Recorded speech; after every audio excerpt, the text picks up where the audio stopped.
The chapter we are going to start today is quadratic equation. Quadratic equation. It is chapter number 4 of NCERT. Chapter 4 NCERT. Okay. Quadratic equation. Okay. ये quadratic equation क्या होती है? तो क्या हमें quadratic polynomial याद है? हाँ बिल्कुल याद है. जनरल फॉर्म आप याद करो क्वाड्रेटिक पॉलिनोमियल की क्या थी, बता सकते हैं?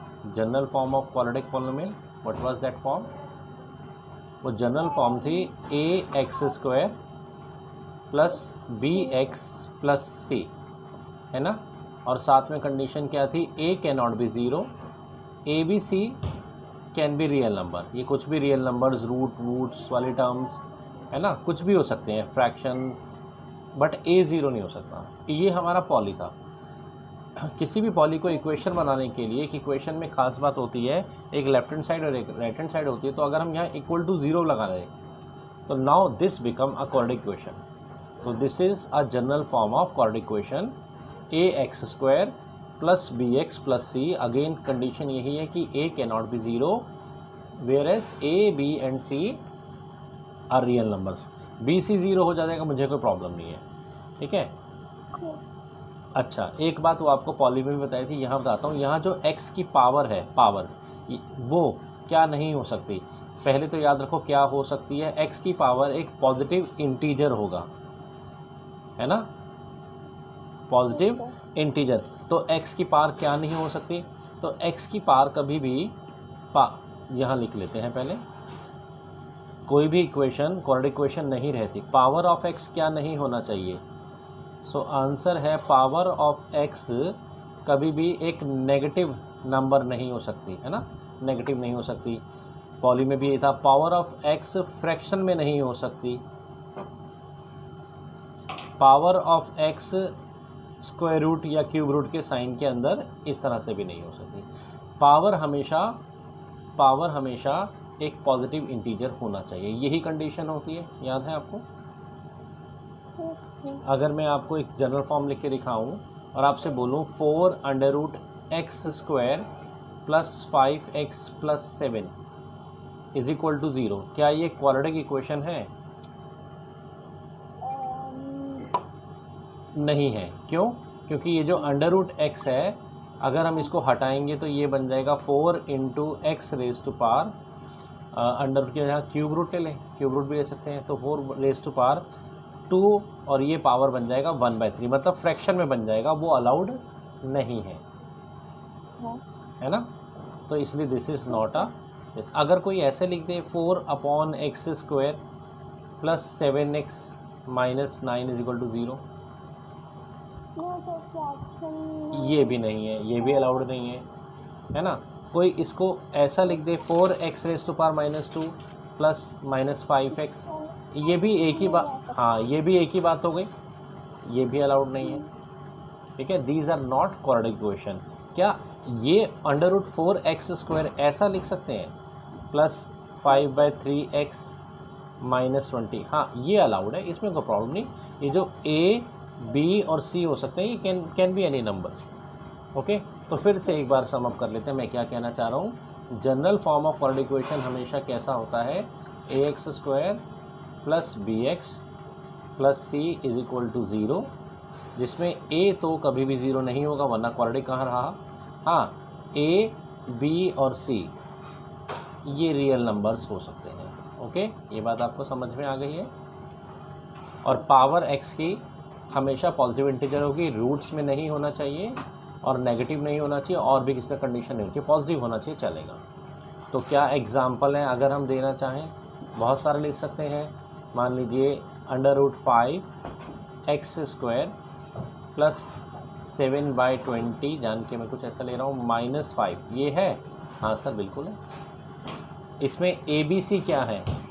एक्स स्क्वायर के साथ वाला कॉफिशिएंट a होता है. तो a क्या है? Under root 5. b क्या है? बताइए. b is 7/20. c क्या है? माइनस 5.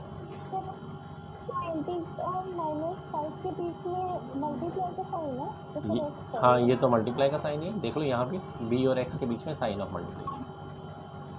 ओके, और भी कुछ एग्जाम्पल है, हाँ बिल्कुल ले सकते हो। -2/5x² -20, क्या ये भी क्वाड्रेटिक इक्वेशन है? हाँ सर बिल्कुल है। इसमें a क्या है? x² का coefficient is a, that is -2/5। b क्या है? एक्चुअली में x के साथ वाली टर्म b होती है, लेकिन वो नहीं है बिकॉज वो टर्म ज़ीरो होगी, उसी की वजह से x भी ज़ीरो हो गया, जो हमें इस इक्वेशन में अब नहीं दिख रहा। And the constant term is -20। I think आपको समझ में आ रहा होगा। क्या अब आप क्वाड्रेटिक इक्वेशन पहचान सकते हैं? ठीक है। कई बार क्या होता है, हमें लग रहा होता है क्वाड्रेटिक इक्वेशन है और वो नहीं होती। जैसे कई बार क्या होता है, जैसे मान लीजिए ये इक्वेशन है और यहाँ लिखा है ऐसे x² प्लस से 6, और अब पूछते हैं क्या ये क्वाड्रेटिक इक्वेशन है? तो इस स्टेप पर मत बताइए, आप क्या करिए, पहले इसको सिंप्लीफाई करिए और फिर देखिए कि जनरल फॉर्म में आ रहा है कि नहीं आ रहा। ठीक है, तो अगर हम इसको सिंप्लीफाई करें तो क्या बन जाता है, x², ये a plus b whole square से सॉल्व होगा, +4 + 2 × x × 2, correct, is equal to x² + 6। ये फाइनली क्या बन गया, it is x² + 4x + 4 is equal to x² + 6। Yes, x² को इधर उधर शिफ्ट करेंगे तो उधर नेगेटिव ये कहिए कट जाएगा, कैंसिल आउट हो जाएगा, एंड फाइनली आपके पास आया 4x। 6 भी राइट हैंड साइड मूव करेगा तो इट विल बिकम -2 = 0। अब बताइए क्या ये क्वाड्रेटिक इक्वेशन है? यस और नो? कहाँ है क्वाड्रेटिक? क्वाड्रेटिक इक्वेशन की क्या फॉर्म होती है? It is not in this form. अरे x की पावर 2 ही नहीं है भाई। Is this a quadratic equation? Sir नहीं है, दिस इज़ नॉट अ। तो पहले फर्स्ट लुक में हो सकता है किसी बच्चे को लगे ये है, बट एक्चुअली आप सॉल्व करके देखेंगे तो क्वाड्रेटिक इक्वेशन नहीं है। ठीक है, ओके। चलिए तो दोबारा से, किसी भी क्वाड्रेटिक इक्वेशन की general form ax² + bx + c is equal to 0 होता है, जिसमें a 0 नहीं होना चाहिए, ये बार बार हम बात कर रहे हैं। अच्छा, क्वाड्रेटिक इक्वेशन को सॉल्व करना मतलब x की वैल्यू निकालना है ना। टू सॉल्व क्या मतलब होता है quadratic equation? To solve a quadratic equation, अगर आपको क्वाड्रेटिक इक्वेशन दी जाएगी, इसका मतलब क्या है? To solve a quadratic equation means find the value of x, है ना, find the value of x that will satisfy the equation. मतलब वो x की वैल्यू इक्वेशन में डालेंगे तो वो इसको सेटिस्फाई करेगी, मतलब लेफ्ट हैंड साइड और राइट हैंड साइड इक्वल हो जाएगी, है ना। तो वो जो वैल्यू ऑफ x है, वो जो वैल्यू ऑफ x निकालते हैं उसको इस क्वाड्रेटिक इक्वेशन के रूट्स भी कहा जाता है। क्या कहा जाता है? रूट्स भी कह सकते हैं, आप ज़ीरोज़ भी कह सकते हैं, आप ज़ीरोज़ भी कह सकते हैं, और आप सॉल्यूशंस भी कह सकते हैं, आप आंसर्स भी कह सकते हैं, बट ये मेन कॉमन वर्ड्स हैं, रूट्स, ज़ीरोज़ और सॉल्यूशन। ठीक है ना। x की वो वैल्यू जो क्वाड्रेटिक इक्वेशन सेटिस्फाई करती है उसको हम रूट्स, जीरो या सोल्यूशन, रूट्स बड़ा पॉपुलर वर्ड है, find the roots of the, इस चैप्टर में आपको बार बार सुनने को मिलेगा। ठीक है, तो आपको मैं कोई इक्वेशन दे दूं, फॉर एग्जांपल मैं आपको एक क्वाड्रेटिक इक्वेशन देता हूं 4x² + 7x - 20 is equal to 0, और मैं आपसे कहता हूं कि find the roots of the quadratic equation. क्या मतलब समझ में आया आपको रूट से? यस, इसके ज़ीरो निकालने, root of the quadratic equation होता यही है। लेकिन ज़ीरो निकालने से पहले हम ये चेक करना चाहते हैं, ये ज़ीरो होंगे भी नहीं, कई बार इसके रूट्स पॉसिबल ही नहीं होते हैं। ठीक है ना, तो किसी क्वाड्रेटिक इक्वेशन के सीधा निकालने से पहले हम उसके रूट्स चेक कर सकते हैं। जैसे आपको याद होगा लीनियर इक्वेशन में हम चेक करते थे यूनिक सोल्यूशन है या नो सोल्यूशन है या इन्फाइनाइटली मेनी सोल्यूशन है, तभी करते थे। बिल्कुल उसी तरह से क्वाड्रेटिक इक्वेशन में भी हम पहले चेक करते हैं, ठीक है, कि उसके रूट्स होंगे कि नहीं हुए। तो इसको हम ये बोलते हैं to check whether a quadratic equation, to check whether a quadratic equation has roots और नॉट। ये हम चेक कर सकते हैं पहले से, to check whether quadratic equation has roots और नॉट। कैसे चेक कर सकते हैं जी? दुख सुनिए।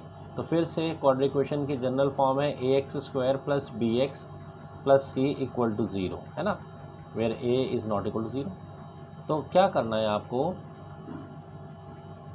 आपको d निकालना है। d यानी कि डिस्क्रिमिनेंट होता है। d स्टैंड फॉर डिस्क्रिमिनेंट, एक वर्ड हमने बनाया है, ठीक है। ये क्या होता है d? ये b² माइनस 4ac की वैल्यू होती है। ये b² क्या है सर? ये रहा b, आपको इक्वेशन में दिख रहा होगा, 4 इंटू ये रहा a इंटू c, इनकी वैल्यू निकाल लीजिए। कोई भी क्वाड्रेटिक इक्वेशन आपको गिवन होगी तो आपको उसमें b और a c तो मिल ही जाएगा।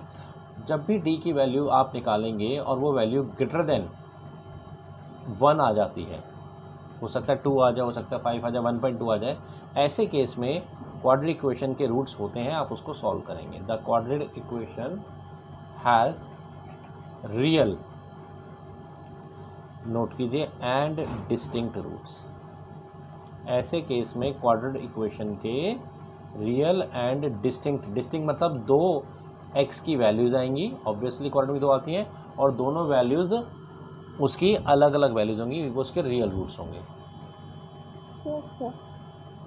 तो आपका चेक करने का काम d ही कर देगा, डिस्क्रिमिनेट कर देगा। अच्छा, हो सकता है एक बार आप d यानी कि b² माइनस 4ac की वैल्यू निकालें और वो नहीं सॉरी, यहाँ ग्रेटर देन 1 मत लिखो, ग्रेटर देन आप 0 लिखो, सॉरी, पॉजिटिव आनी चाहिए, मतलब 0 से बड़ी, 1 नहीं, 0 से बड़ी। अगर b² माइनस 4ac आप निकालें और वो ग्रेटर देन इक्वल टू 0 आ जाए, नहीं सॉरी, इक्वल टू 0 आ जाए, ग्रेटर देन तो हम कर चुके हैं, अब एग्जैक्टली 0 आ जाए, दो कंडीशन होंगी, या तो 0 से बड़ा आएगा कोई भी पॉजिटिव इंटीजर, या 0 आ जाए। ऐसे केस में भी आपकी क्वाड्रेटिक इक्वेशन के रियल एंड रिपीटेड रूट्स होते हैं। क्वाड्रेटिक इक्वेशन के लिए हम बोलते हैं it has real and repeated roots. ये रिपीटेड रूट्स क्या होते हैं? मतलब इक्वल रूट्स। मतलब ऐसे केस में आपके पास जो x की जो वैल्यूज़ आएंगी वो दोनों वैल्यूज़ सेम होंगी, ठीक है, मेरी बात समझ में आ रही है? और तीसरी कंडीशन, एक पॉसिबिलिटी ये भी हो सकती है कि आप d की वैल्यू निकालें, कैसे? b² माइनस 4ac को सॉल्व करके, और आप देखें d की वैल्यू लेस देन 0 आ गई, मतलब नेगेटिव आ गई। ऐसे केस में आप क्वाड्रेटिक इक्वेशन को सॉल्व नहीं करेंगे। ऐसे केस में the quadratic equation has no real roots, इसके कोई भी रियल रूट्स नहीं होंगे, तो आप इसको नो सॉल्यूशन, आप इसको सॉल्व ही नहीं करेंगे, नो सॉल्यूशन की सिचुएशन। ओके, तो किसी भी क्वाड्रेटिक इक्वेशन को सॉल्व करने से पहले we can find out whether the quadratic equation has some roots और नो, उसके आंसर्स निकलेंगे भी या नहीं निकलेंगे, फाइंड आउट कर सकते हैं, फाइंड आउट कर सकते हैं, ठीक है। चलिए, तो अगर हमें ये फाइंड आउट कर लिया है, फिर उसके बाद अगर हमें पता लगे इसके सॉल्यूशंस हो सकते हैं, तो क्या क्या मेथड्स हैं सॉल्व करने के क्वाड्रेटिक इक्वेशन। लीनियर इक्वेशन में भी अलग अलग मेथड थे ना, तो method to solve quadratic equations क्या क्या हैं? क्वाड्रेटिक इक्वेशन को भी सॉल्व करने के अलग अलग मेथड हो सकते हैं। तो नंबर 1 मेथड होता है बाय फैक्टराइजेशन, जो आपने पॉलिनोमियल में भी सीखा है, फैक्टर्स बनाने सीखे हैं आपने। इसी में मिडलटन स्प्लिटिंग भी आता है। ज़रूरी नहीं है कि हर फैक्टराइजेशन मिडलटन स्प्लिटिंग से होगा, लेकिन मिडलटन स्प्लिटिंग भी इसी का एक पार्ट है।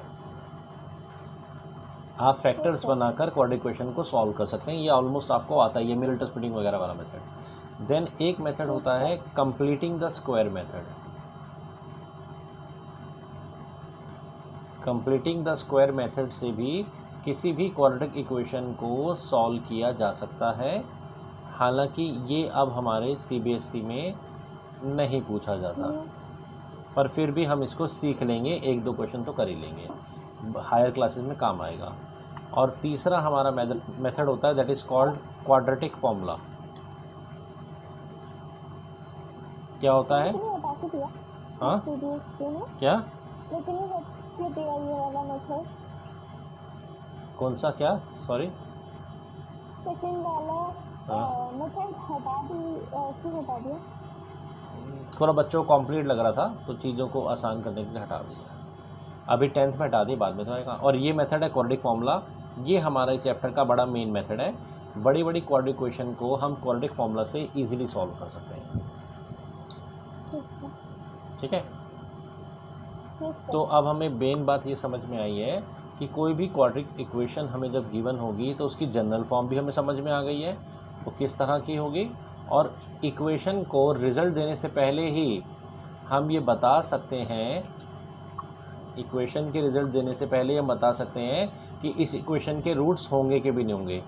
एक कंडीशन में रूट्स हमारे रियल और डिस्टिंक्ट रूट्स होते हैं, मतलब डिफरेंट एक्स की वैल्यूज़ होती हैं। एक पॉसिबिलिटी जब आपकी डी की वैल्यू पॉजिटिव आती है। एक सिचुएशन में ये रियल एंड रिपीटेड रूट्स होते हैं, मतलब सेम वैल्यूज़ होती हैं एक्स की। ठीक है, और एक तीसरा सिचुएशन और भी होता है, that is no real roots, जब आप डी की वैल्यू निकालेंगे और वो एक नेगेटिव वैल्यू आ रही होगी। ठीक है, और अगर आपको लग रहा है कि यस रूट्स हैं, निकाले जा सकते हैं, तो आप कोई भी मेथड लगा के निकाल सकते हैं। ओके, थोड़ा सा ये बात करते हैं इस चैप्टर में टाइप ऑफ क्वेश्चंस कौन कौन से हमसे पूछेंगे। तो टाइप ऑफ क्वेश्चन में 2-3 कैटेगरीज आती हैं। पहला तो आपको कोई इक्वेशन गिवन होगी, क्वाड्रेटिक इक्वेशन आपको दी जाएगी और आपसे इक्वेशंस को स्ट्रेट अवे कहा जाएगा find the roots, find the solution, find the roots, है ना। फॉर एग्जांपल मैंने अभी एक लिया था 4x² - 7x + 20 = 0 और आपसे बोल रहे हैं इसके फाइंड करो रूट। ठीक है, दूसरा आपको ब्रॉडली यही तरह के क्वेश्चन हैं, बाकी छोटे छोटे अलग तरह के। दूसरा आपको एक वर्ड प्रॉब्लम दी जाएगी, आपको एक सिचुएशन बताई जाएगी। फॉर एग्जांपल बच्चा है, उसकी एज इतनी है, उसके फादर की वजह से डबल ट्रिपल या इतनी ज़्यादा है। ठीक है, उसके आप एजेस बताइए। तो उसमें क्या करना पड़ेगा, उसमें आप पहले इक्वेशंस को फॉर्म करेंगे। आप देखेंगे क्वाड्रेटिक इक्वेशन बन जाएंगी और एक बार इक्वेशन फॉर्म करने के बाद आप उसके सॉल्यूशंस निकाल लेंगे।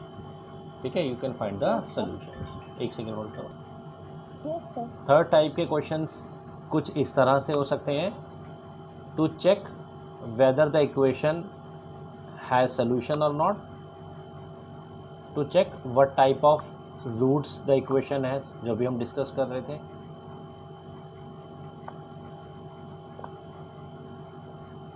ठीक है, ये ब्रॉडली दो भाई रियल रूट्स हैं, डिस्टिंक्ट रूट्स हैं, ये ब्रॉडली 3 कैटेगरी के क्वेश्चंस हैं बस।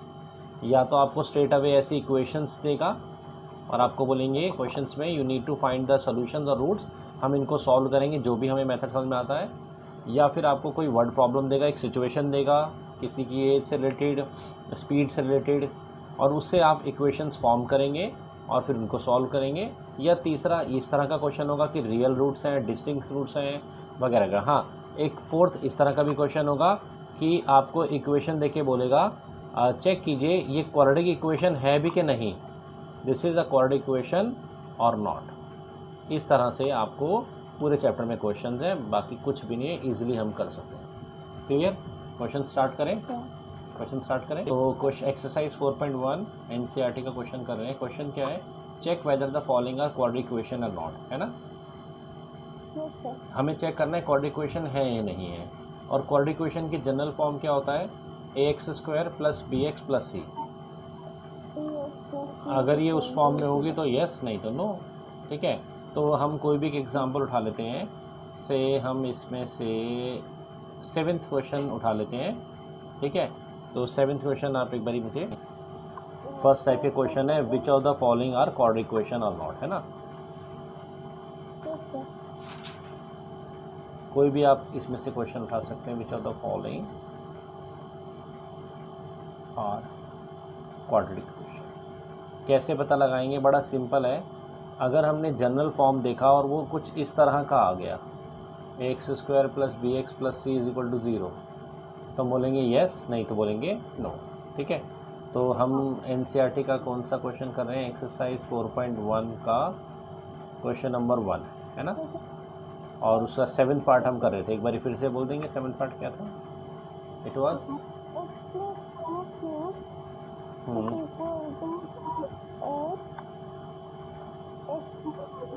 ठीक है, ये क्वेश्चन है। अभी इस स्टेप पर हम कह ही नहीं सकते ये क्या है, बिकॉज अभी तो हमें सॉल्व करना पड़ेगा।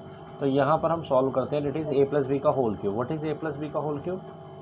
दैट इज़ ए का क्यूब, है ना, that is X cube plus B का cube plus 3 into A into B, 3 into X into 2 और ब्रैकेट में ए प्लस बी। याद है आपको आईडी? लिख दूँ ए प्लस बी का होल क्यूब। दो तरह से लिख सकते थे। मैंने ये वाला यूज़ किया, A cube plus B cube plus 3ab and bracket में ए प्लस बी। ठीक है, ये भी लिखा है हमने। चलिए हटा देते हैं, इसकी जरूरत नहीं भी। और राइट हैंड साइड पर भी हम ब्रैकेट को ओपन कर लेते हैं, तो क्या बन जाएगा ये? It will become 2x cube minus 2x। ठीक है, 2x cube minus 2x। Okay, चलिए थोड़ा सिंप्लीफाई करते हैं एक स्टेप और। तो it is x cube plus 8 plus 3 2 ज़ा 6, 6x into x, 6x square. ठीक है, अगेन 6x को 2 से मल्टीप्लाई करेंगे तो that is 12x is equal to 2x cube minus 2x। तो 2x क्यूब को हम लेफ्ट हैंड साइड में शिफ्ट कर देते हैं, सब टर्म्स को एक तरफ ले जाते हैं, तो इट विल बिकम, ये 1x क्यूब है, ये टर्म इधर जाएगी, that will be negative x cube plus 6x square. इधर जाएंगे तो plus 14x plus 8 is equal to 0। आप ही खुद डिसाइड कीजिए, क्या ये इस फॉर्म में है? ax square plus bx plus c is equal to 0 के फॉर्म में है? बताइए, क्या ये जो गिवन इक्वेशन आई है ये इस फॉर्म में है? येस और नो? हाँ, तो हम लिखेंगे this equation is not in the form of this, so the given equation is not a quadratic equation. हाँ, एक सेकेंड दोबारा से। हाँ जी बोलिए। X cube minus 4x square minus x plus 5 x plus 1। हाँ जी,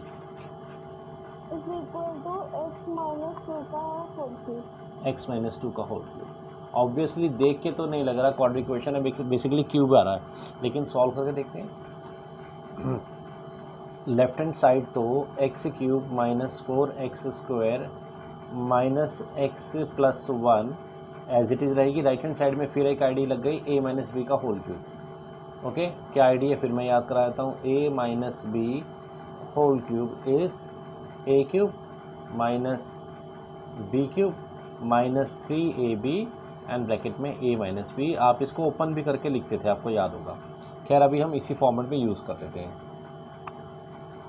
ओके, तो क्या बनने वाला है? x माइनस 2 का होल क्यूब अगर हम ओपन करेंगे तो it will become x cube a cube minus b cube minus 3 into a into b और ब्रैकेट में a माइनस बी। क्या रिजल्ट आया? x cube minus 4x square minus x plus 1 is equal to x cube minus 8। ये कितना हो जाएगा? Minus 6x and bracket में x minus 2। Correct. इसको भी ओपन कर देते हैं, यही कर दें। ये क्या बन जाएगा? माइनस 6x स्क्वायर और प्लस 12x। ये दोनों सॉल्व करेंगे, है ना, दोनों को यहीं कर देते हैं स्टेप पे। क्या बन जाएगा? Minus 6x square plus 12x। तो चलिए इसको लिख लेते हैं यहीं पर ही। It will become minus 6x square plus 12x। अब बेशक वैल्यूज़ को एक तरफ ले जाइए, एक्स क्यूब तो कैंसिल आउट हो गया, देखिए उधर जाकर नेगेटिव हो जाएगा, यहीं कैंसिल कर देते हैं। तो क्या क्या बचता है? नेगेटिव 4x स्क्वायर, यहाँ से नेगेटिव 6x स्क्वायर ट्रांसफ़र होगा तो कितना बन जाएगा? Plus 2x square, sorry plus 6x square, sorry next step पे आना चाहिए तो। देन माइनस x ऑलरेडी है, ये 12x भी शिफ्ट हुआ तो minus 12x। Then plus 1 plus 8 is equal to 0। देखो कोई टर्म मिस तो नहीं हुई, सारी टर्म शिफ्ट हो गई हैं। यस, तो finally it is 2x² minus 13x minus 7 equal to 0। अब बताइए क्या ये गिवन इक्वेशन है जनरल फॉर्म में? तो आप लिखेंगे this equation yes is in the form of, ऐसा प्रेजेंटेशन के लिए हम लिख देते हैं, इन द फॉर्म ऑफ, कौन सा फॉर्म बताएंगे? ax² plus bx plus c is equal to 0। So hence this is a quadratic equation. So this is correct. This is a quadratic equation. Okay. तो टाइप 1 तो मेरे ख्याल से आपको क्लियर हो गया कैसे करने हैं। पहली बात तो यहाँ पर हम दो वेरिएबल नहीं लेंगे लेंथ और ब्रेड्थ के लिए। क्यों? क्योंकि लेंथ और ब्रेड्थ का आपस में एक रिलेशन गिवन है। जैसे इस क्वेश्चन में कहा गया कि लेंथ ब्रेड्थ का ट्वाइस है, तो इसीलिए एक ही वेरिएबल से हमारा काम बन जाएगा। ठीक है। पिछली बार लीनियर इक्वेशन में आपस में रिलेशन नहीं होता था, तो इसलिए हम एक को x और एक को y लेते थे। यहाँ एक ही वेरिएबल अक्सर छोटी वाली वैल्यू को x लेकर काम बन जाता है। ठीक है। तो क्वेश्चन क्लियर है। एरिया है 528 और लेंथ आपको ब्रेड्थ का ट्वाइस गिवन है द बोर्ड। हाँ, तो हम क्या करते हैं, ये किस तरह का क्वेश्चन है, हमें इक्वेशंस बनानी है, बस अभी सॉल्व नहीं करेंगे। तो let breadth is equal to x metre and length कितना है, इसका ट्वाइस और एक ज़्यादा। सिंपल। रेक्टेंगल की ब्रेड्थ हमने क्या मान लिया है, x मीटर, और लेंथ ऑब्वियसली हमें गिवन है। तो what is area, 528 metre square. This is the area. तो अकॉर्डिंग टू क्वेश्चन, क्या हम length into breadth, we know that area of rectangle होता है। यस तो बस इसी लॉजिक को लगाते हैं। What is length, 2x plus 1 and what is breadth, x is equal to area that is 520। चलिए इसे क्वाड्रेटिक इक्वेशन बनाते हैं। 2x² plus x minus 528 is equal to 0। क्या ये क्वाड्रेटिक इक्वेशन बन गई? This is a quadratic equation. अभी इतना ही कहा था, सॉल्व करने के तरीके हम सीख जाएंगे। देखिए कितने आराम से बना दी, एक ही वेरिएबल से हमारा काम चल गया। Okay sure. कैसे सॉल्व करना भी हम सीखेंगे, अभी तो हम बनाना सीख रहे हैं कि कैसे आप बना सकते हैं। Next question, that is question number 2 का सेकंड पार्ट। हाँ जी पढ़िए जरा क्वेश्चन नंबर 2 का second part. The product of two consecutive positive integer is 306. We need to find two integers. बिल्कुल, the product of two consecutive positive integer, दो लगातार आने वाले इंटीजर और पॉजिटिव है, जैसे एक 15 16, 20 21, 25 26, कुछ भी नेगेटिव इंटीजर नहीं है, पॉजिटिव है, उनका प्रोडक्ट है 306, आपको निकालने हैं। ठीक है। इंटीजर भी x, let the first integer be x। ठीक है। तो दूसरा उसका कॉन्जिक्यूटिव है, तो वो क्या लेना चाहिए, so the second integer will be, बोलिए बोलिए, अगर इसका कंसेक्यूटिव है तो क्या लेना चाहिए, क्या ले सकते हैं, x प्लस 1 बस। अब अकॉर्डिंग टू क्वेश्चन इन दोनों का product, that is x into x plus 1 equal to 306 is equal to 306।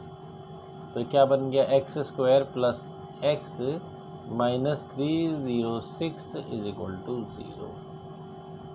This is our quadratic equation. Solve करने के अलग मेथड हो सकते हैं, बट अभी तो हमें कहा जा रहा है सिर्फ इक्वेशन बनाइए। क्लियर। वैसे मैं आपको फैक्टराइजेशन मेथड यहाँ बता सकता हूँ इसी क्वेश्चन में। अगर आपको इसको फैक्टराइजेशन से या मिडिल टर्म स्प्लिटिंग से करना होता तो आप इसके फैक्टर बनाते थे इस टर्म के, और मैं बताता हूँ 18 और 12 इसके फैक्टर बनेंगे, नहीं 18 और 12 नहीं बनेंगे, सॉरी 306 के फैक्टर बनने चाहिए। अगर हम बनाएं क्या बनने चाहिए, 306 बना के देखें। 306 के अगर हम फैक्टर बनाते हैं, अगर सपोज करना चाहते हैं तो अभी तो वैसे हम सीख लेंगे। 2 into 153, then 3 into 51, then 3 into 17, prime factorisation से बना सकते हैं।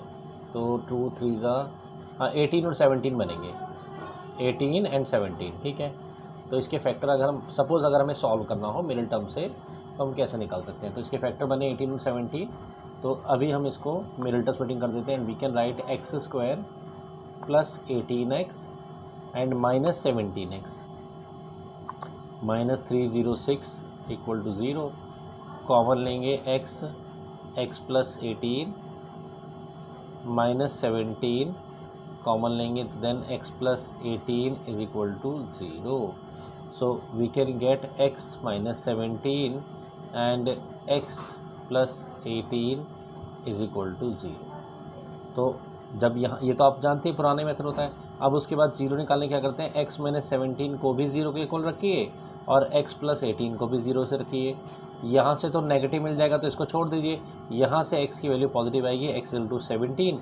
तो हमारा फर्स्ट इंटीजर हुआ 17 और अगला हुआ हमारा 18। तो 17 एंड 18 ये हमने कहा ना फर्स्ट इंटीजर क्या होगा, तो दैट विल बी 17 और सेकंड इंटीजर उससे एक बड़ा है 18। और अगर आप चेक करेंगे तो इनका प्रोडक्ट वही बन जाएगा।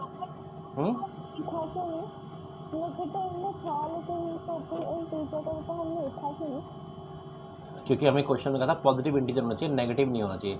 अगर आप लिखेंगे तो x इक्वल टू माइनस 18 आ जाएगा, माइनस 18 तो नेगेटिव इंटीजर हो गया है ना, और नेगेटिव हमें कहा ही नहीं था, हमें कहा था पॉजिटिव होना चाहिए, इसलिए हमने छोड़ दिया।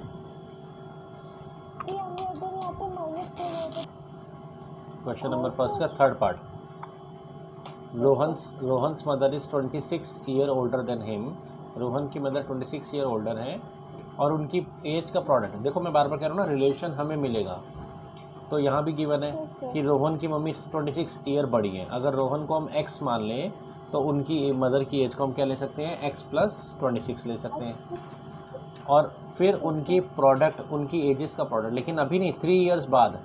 अगर रोहन की अभी एज हम x मान लें तो आफ्टर 3 इयर्स x प्लस 3 हो जाएगा और मदर की एज हो जाएगी x प्लस 26 प्लस 3 और उनका प्रोडक्ट 360 होना चाहिए और उससे हम क्वेश्चन को सॉल्व कर देंगे। समझ गए? ये खुद आप करेंगे, खुद से ट्राई करेंगे। फोर्थ पार्ट हम करते हैं। फोर्थ पार्ट इंटरेस्टिंग है, इम्पॉर्टेंट है। क्या है, a train travels the distance of 480 kilometre at a uniform speed. Train 480 kilometre distance चलती है यूनिफॉर्म स्पीड पे। If the speed had been 8 kilometre per hour less than it would have taken 3 hour more than to cover the same distance. एक train 480 kilometre का distance travel करती है एक जैसी speed पर यूनिफॉर्म पे। अगर हम स्पीड को 8 किलोमीटर पर आवर कम कर दें, स्पीड कम कर देंगे तो टाइम का डिफरेंस आ जाएगा 3 आवर्स। 3 आवर्स का टाइम डिफरेंस ऐसे ही होगा ना, अगर आप स्पीड कम कर देंगे तो टाइम का डिफरेंस नहीं आ जाएगा, टाइम बढ़ जाएगा।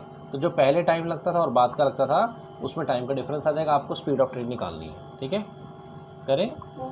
तो हम एक काम करते हैं, स्पीड ऑफ ट्रेन को लेट करते हैं original speed of the train, जिस पे ट्रेन पहले चल रही थी वो, मतलब जब कोई चेंज नहीं था, ओरिजिनल स्पीड दैट वाज से x kilometre per our. Okay, कितना डिस्टेंस कवर करना था ट्रेन को, डिस्टेंस वाज 480 किलोमीटर। ओके, कितना टाइम लगेगा, टाइम होगा डिस्टेंस अपॉन स्पीड। तो फर्स्ट सिचुएशन में जो टाइम लगे जिसको हम t1 मान रहे हैं that will B 480 upon x r, ये टाइम्स लगेगा, ठीक है। ये फर्स्ट सिचुएशन है। अभी इन्होंने कहा ट्रेन की स्पीड को हम क्या कर देते हैं, 8 किलोमीटर कम कर दिया है। ओके, तो केस 2 में decrease the speed, this is case 1। अब डिक्रीज स्पीड मतलब न्यू स्पीड कितना हो जाएगा, that will B x minus 8 kilometre per our. अच्छा, क्या कोई चेंज है डिस्टेंस में? नहीं सर, डिस्टेंस तो वही है जो पहले जाना था, अभी भी वही जाना है, 480 किलोमीटर। अभी कितना टाइम लगने वाला है, टाइम लगेगा again distance upon new speed. इसको मैं s1, इसको s2 करता हूँ, डिस्टेंस तो सेम है, 480 upon x minus 8 hours. Okay, अब सिचुएशन पे आइए, जो दोनों सिचुएशन में टाइम लग रहा है, ये वाला टाइम और ये वाला टाइम, कितना फ़र्क है? तो क्वेश्चन में साफ, ये वाला, ये पूरा क्या रिप्रेजेंट कर रहा है, एक टाइम को, मतलब t2 माइनस t1 3 आवर का डिफरेंस है। ये बात समझ में आ रही है, टाइम कट। हाँ, इसी को हम इक्वेशन में बना देते हैं। इसी को हम इक्वेशन की फॉर्म में बना देते हैं। एक सेकेंड, इसको लिखा। तो अकॉर्डिंग टू क्वेश्चन हमें ये कहा जा रहा है जो टाइम सेकंड केस में लगा और जो टाइम फर्स्ट केस में लगा उन दोनों टाइम में 3 आवर्स का डिफरेंस है। ठीक है, टाइम तो हम निकाल ही चुके हैं। सेकंड केस में टाइम कितना लगा, 480 upon x minus 8। Obviously time ज़्यादा है, पहले ही आएगा, माइनस 480 अपॉन एक्स, और इनमें डिफरेंस कितना है, 3 आवर्स का। बनाने के लिए पहले तो हम 480 को कॉमन ले लेते हैं, प्रॉब्लम है। तो 1 upon x minus 8 minus 1 upon x is equal to 3। 480 को हम उधर शिफ्ट करेंगे, 1 upon x minus 8 minus 1 upon x is equal to 3 upon 1। 480 is 1 upon 160। क्या बन जाएगा, 1 अपॉन 160। ठीक है, एलसीएम कितना आएगा इसका, LCM is x minus 8 into x. ठीक है, तो यहाँ पर क्या आ जाएगा, एक्स माइनस 8। ध्यान से देखिए, इज इक्वल टू 1 अपॉन 160। ठीक है ना, यही आएगा ना। तो इसको ब्रैकेट ऊपर ओपन करेंगे यहाँ पर, तो ये बन जाएगा एक्स माइनस एक्स प्लस 8, और डिनोमिनेटर में what will we have, x square minus 8x is equal to 1 upon 160। Okay, ये x और x कैंसिल हो गया। अब हम क्या कर सकते हैं, we can do cross multiplication. देखिए, कोई डाउट है यहाँ तक? No sir. तो क्रॉस मल्टीप्लिकेशन करते हैं, क्या मिलेगा, let us see. On doing the cross multiplication, यहाँ पर और यहाँ पर हमें मिल जाएगा x square minus 8x is equal to 160 into 8 is 1280, और फाइनली देखो मिल गई कॉर्ड इक्वेशन। तो इस तरह से हम कॉर्ड इक्वेशन इसमें भी निकाल सकते हैं।